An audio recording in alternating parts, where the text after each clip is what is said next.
Hello, this is Professor Robert Beverly, and this is Lecture 23 of CS3502. Today we're going to be talking about software-defined networking, or SDNs. Most of this content is taken directly from the Carosi and Ross book. However, there is one slide that I added. I'll alert you to it when we get to it. So recall, at the network layer, there's two distinct functions that we've been discussing. One is forwarding, and the other is routing. These are different. With forwarding, or what's going on in the data plane, the job of the router is to move packets from an input to an appropriate output. In contrast, routing determines the route taken by packets from the source to the destination, the complete route. This is going to be dictated by the control plane. So on a router, the control plane is computed distilled into the forwarding table, because a router may have multiple routes to a different destination, but there's only going to be one entry in the forwarding table. There's two approaches to performing network control plane operations. The first is per router control, or traditional, or sometimes we'll call this distributed routing. The other approach is to centralize this network control plane. This is an approach that's been called software-defined networking. So what is this software-defined networking all about anyway? So here's a slide that I've added. It includes a bit of history, but SDN means several different things to several different people, and I think it's important to understand the different facets of SDN and why people were so excited about it and remain interested in it. Back in 2008, McKeown from Stanford asked a very simple question. He said, why can't I innovate in my wiring closet? For instance, if we need new functionality for our computer, even if it's way down in the operating system, all we have to do is get a copy of Linux, and we can edit the kernel and add that new functionality because we're running on a commodity hardware. However, if you ask that same question for a Cisco router, you say, I need new functionality. Well, unfortunately, that's a closed system. There's really no way to get new functionality into a Cisco router unless we go to Cisco and ask them to include this functionality, and often that will require significant money or having a bunch of influence.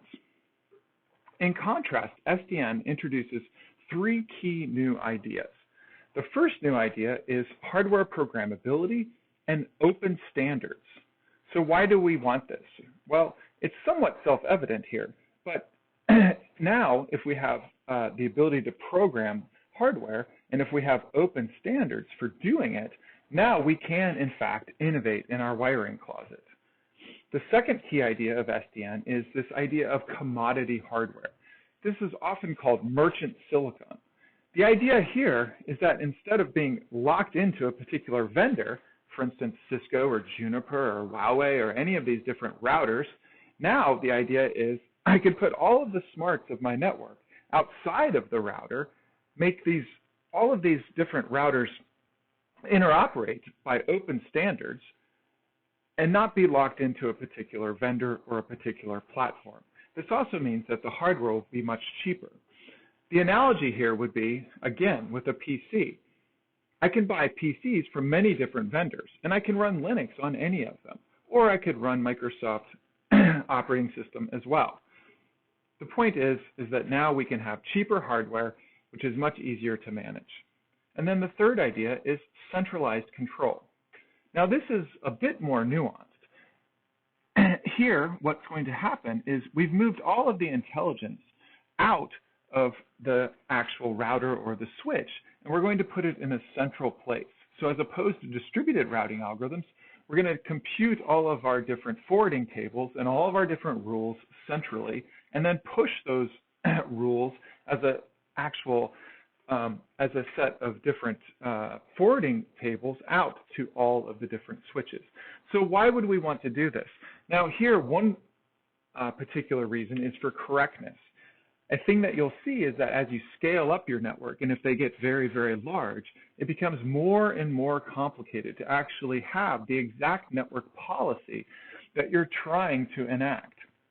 There can be errors in the policy. it's very difficult to make everything consistent. And furthermore, it's even harder to make it consistent when the network is dynamic. And it's even harder to do it when you have a distributed routing protocol, because all of the routers have to talk to one another. In contrast, if you have centralized control or a big brain in the sky, it has sort of oracle knowledge of what's going on, and it can always make the optimum decision. Now, of course, there are some actual disadvantages to this. A very clear one would be if you have centralized control, now you have a single point of failure. Of course, all of these things have various solutions and are still the subject of much research. One thing to note, however, is that you can today purchase software-defined networking equipment. There are SDN switches available. So let's return now to the KNR slides. So per router control plane. Here, we're going to review the two different ideas of having distributed routing versus this idea of centralized routing that occurs with SDNs. So here in per router control plane or distributed routing, each individual router is going to be computing its own forwarding table. And each router is going to have its own instance of a routing algorithm running. And the router will interact with other routers in the control plane in order to create these different forwarding tables. So here we've got the split between the control plane and the data plane. So in the control plane, there are routing algorithms that are receiving multiple different routes, and the routing algorithm distills that into a forwarding table that's installed in the data plane. In contrast, if we think about a logically centralized control plane, there's going to be something called a controller, and the controller is going to interact with agents on each router. And the only job of the agent is really just to install the forwarding table on each of these routers or switches. So here we have some centralized controller. It interacts with each of these control agents, and then we'll simply send the router or switch the forwarding table. Again, we've got the split between the control plane and the data plane. Of note, the actual remote controller is just a PC running some kind of software. So let's talk more about generalized forwarding in SDN. So something that we've talked about quite a bit has been the notion of forwarding in the last few lectures. Now, often we've been talking about this notion of destination-based forwarding, which means that as a packet comes in, the router will look in its forwarding table, perform a longest prefix match on the destination address in order to determine the outbound interface. However, we also mentioned the ability to do generalized forwarding. All this means is that instead of just looking at the destination IP address, the router could look at more than that to make its forwarding decision. In fact, it could look at any field in the header. It could look at things like the source address, or perhaps the source port, or maybe even things like the priority bits, or maybe even something like the TTL. All of these things are possible in a generalized forwarding model, and that's exactly what SDN does.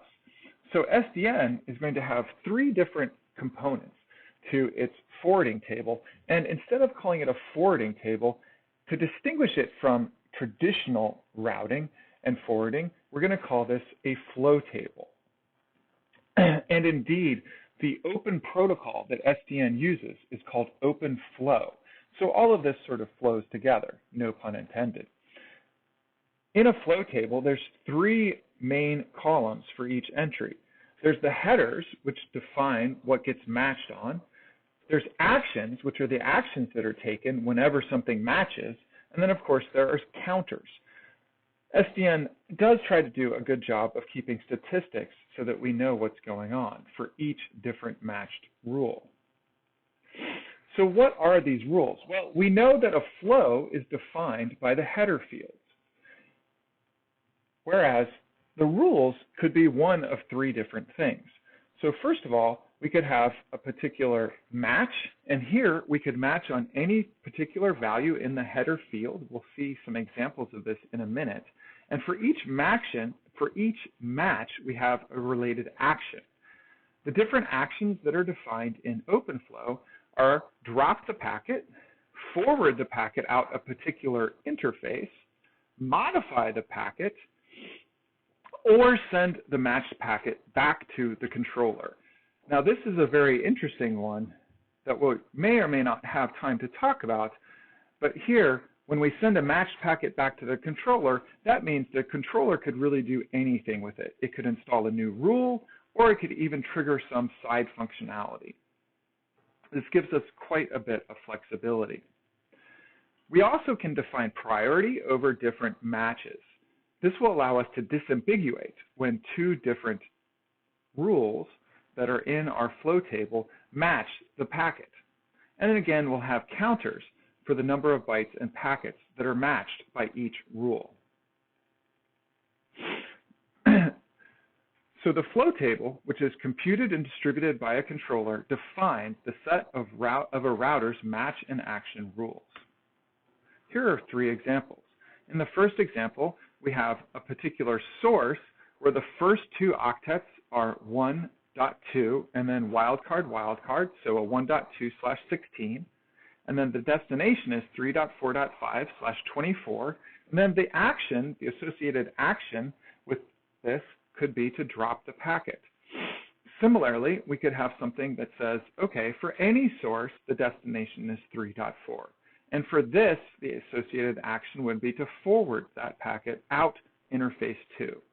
Or we could have an example where any packet that comes from a particular source, 10.1.2.3, gets sent back to the controller.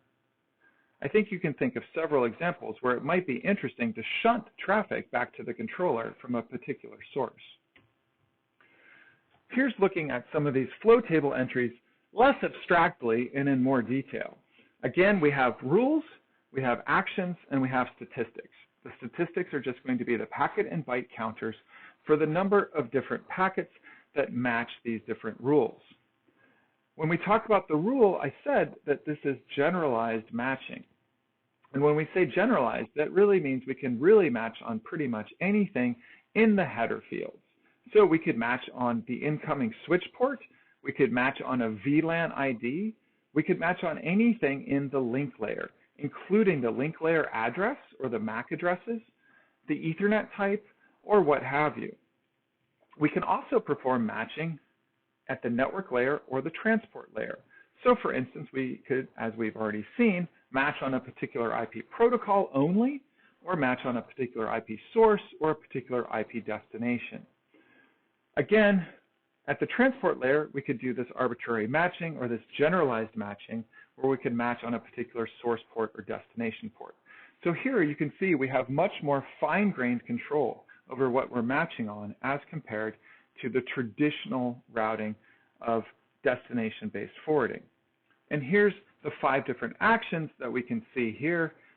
Forward the packet out a particular port.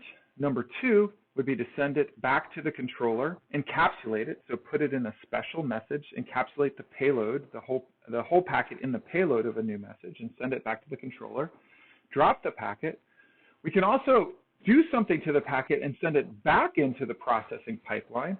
This allows us to do multiple match action rules, so there can be even more complicated behaviors, or we can modify fields in the outgoing packet after matching. Here's some examples just to show you how much flexibility there actually is. The first example here is just traditional destination-based forwarding. Datagrams that are destined to a particular IP address, here 51.6.0.8, should be forwarded to the router's output port 6. We see that there's a star or a wildcard for all of the other fields. So all we're doing now in this first example is destination-based forwarding. But now you can see some of the power of SDN. We can also very trivially implement standard firewall or ACL rules.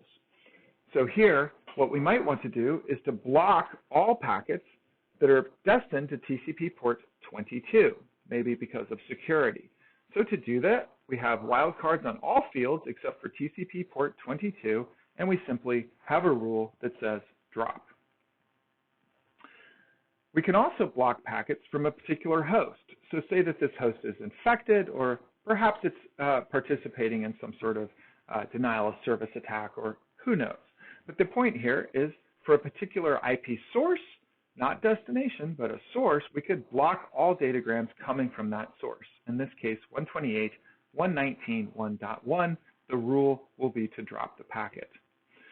And we can even do things at layer 2, as we've said before. So if we want to do things that are not at the routing level, but more at the switch level, at the link layer, we could match on a particular MAC address and send it out a particular port. So here we've got our 6-byte MAC address, and that says, well, the action is to go out port 3. So in fact, we can even make learning switches that are based on SDN. So this abstraction, this OpenFlow abstraction of just having generalized match and action rules, has this powerful effect of being able to unify different kinds of devices into a single piece of hardware. So it can act, if we have a piece of hardware, we can have match and action rules that essentially emulate what a router does today. So if we want, we can simply match on the longest destination IP prefix and forward the packets out the appropriate link based on the shortest path or whatever our routing protocol has computed offline and installed into the flow table. So we can emulate what a router does with an SDN. Or if we want to do traditional link layer switching, we can match on MAC addresses. So we can have a learning bridge or a traditional Ethernet switch where we match on particular MAC addresses and either forward the packet out or flood it to all ports. One of the things that we haven't seen yet, but we will see, is the ability to do flooding at the link layer. And furthermore, we could do something like a firewall rule, as we've seen. We could match on a particular IP address and some TCP or UDP port numbers. And the action could be to permit or deny, or even send that packet back to the controller. Now here, it is important to note that we can't do things that are more complex, meaning deeper into the actual packet. It's important to note that we can only match on packet header fields. If we want to do something more complex and actually look at the payload as, for instance, an IDS might do, or do some sort of deep packet inspection that a more advanced firewall might do, we would have to send all of the packets back to the controller. And then the fourth kind of device that OpenFlow can unify in this abstraction is this thing that we've just talked about recently of NAT, or network address translation. So here, the match would be on an IP address and a port, and the action, of course, would be to do the rewriting of the address port, both to and from either side of the NAT. Here's an example. Using OpenFlow, datagrams from hosts H5 and H6 should be sent via S1 and from there to S2 if those datagrams are destined to H3 or H4.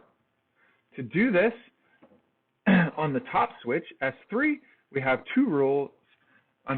one rule, IP source 10.3.*.*, IP destination 10.2 *.*, forward out port 3. Similarly, we have another rule that's been installed on switch S2 that says match ingress port 1, match IP source 10.3 .*.*, match IP destination 10.2 .*.*, and forward out port 4. And then finally, once it gets to switch S2, it needs to go to the appropriate host, either H3 or H4, based on the actual IP destination. So the rules here, we do have two rules. The first rule would be match on ingress port 2, incoming port 2, match on IP destination 10.2.0.3, and forward it out to interface 3. Similarly, if we match on port 2, but the IP destination is 10.2.0.4, we will want to forward it out port 4. You can see here in the shaded portion of this slide, and there's red lines, there's a OpenFlow controller which has computed all of these rules. And there's little red lines to each of these switches, meaning that the controller has installed all 4 of these rules onto the network to make it work as we've described. So that's a very brief introduction to SDN. We're going to see a bunch more SDN in the next chapter, Chapter 5 of the Carosi and Ross book, where we actually talk about computing all of these different flow tables. And that's the hypothetical question asked here. How do these get computed? And the answer is by the control plane. So let's jump into that right now as an introduction to Chapter 5. We now are going to switch to routing protocols. And we'll spend a good deal of time talking about routing protocols, but we want to introduce them first. The goal of a routing protocol is to determine good paths, or equivalently routes, from the sending hosts to the receiving hosts through a network of routers. Now here, good is in quotes, because good can mean many different things, and it depends on what your notion of good is. Good might mean the least cost, it could mean the fastest, it could mean the least congested, or it could mean many different things. So we're going to see different examples of how we're going to compute goodness. If we don't say anything otherwise, we're going to assume that what we're trying to do is to try to minimize some sort of path length. The path is going to be the sequence of routers that packets traverse, going from some source to some destination host. And this is one of the top 10 networking challenges. People still are working on different routing protocols and how to best do routing protocols. We'll talk about many different routing protocols, but abstractly, we're going to think of the network as a graph. And of course, a graph is nothing but a set of nodes and a set of edges. So here, we're going to represent the set of nodes, N, as routers, U, V, W, X, Y, and Z. And of course, routers have links that interconnect them. Here, we are going to represent those edges as the tuple of the two routers that they connect. So, for instance, we might have a link between U and V that we see in the picture here. It has a weight of 2, whereas we may have a link between U and X that has a weight of 1. Similarly, we have another link between V and X, and so on and so forth. So this graph abstraction is something that we're going to use when computing the best path in a network. Now, where do these different weights come from? Well, in this case, it's just an example. The network administrator might set them, or they could be based on physical distance, or they could be based on some economic model, or they could be based on congestion.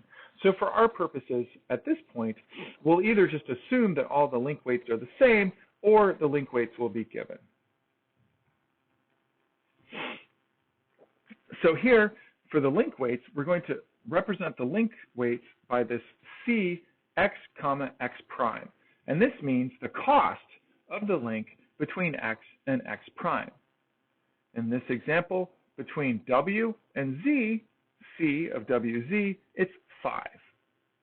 So the cost of a particular path is just going to be the sum of all of the individual edge weights. For instance, if we're interested in the cost of the path between X1, going to X2, going to X3, going to some XP, this would just be the cost of X1 to X2 plus the cost of X2 to X3, so on and so forth, dot, dot, dot. And then the cost of the router before P going to P router. So the key question is, what is the least cost path between U and Z in this picture? And of course, we can eyeball it, but what we want to do is to develop routing algorithms and use routing algorithms that are going to find the least cost path for us. So before we stop for today's lecture, we want to have a taxonomy or a classification of the two kinds of routing protocols. The first question is it global or decentralized information? So what do we mean by global? Global means that all the routers have a view into the topology. They all know the complete topology. That's just a fancy way of saying that each router, even in a distributed environment, will have a complete picture of the topology. They'll have the graph, that set of nodes and that set of edges. And based on that, they'll compute the least cost path. This will be what we call a link state algorithm. Conversely, we're going to see other routing protocols where the router knows nothing more initially than its immediate neighbors and the cost of the link to its immediate neighbors. It will exchange messages with its neighbors, and by doing this iteratively over time, it will converge to learn about the entire network. This is going to be a class of routing algorithms known as distance vector.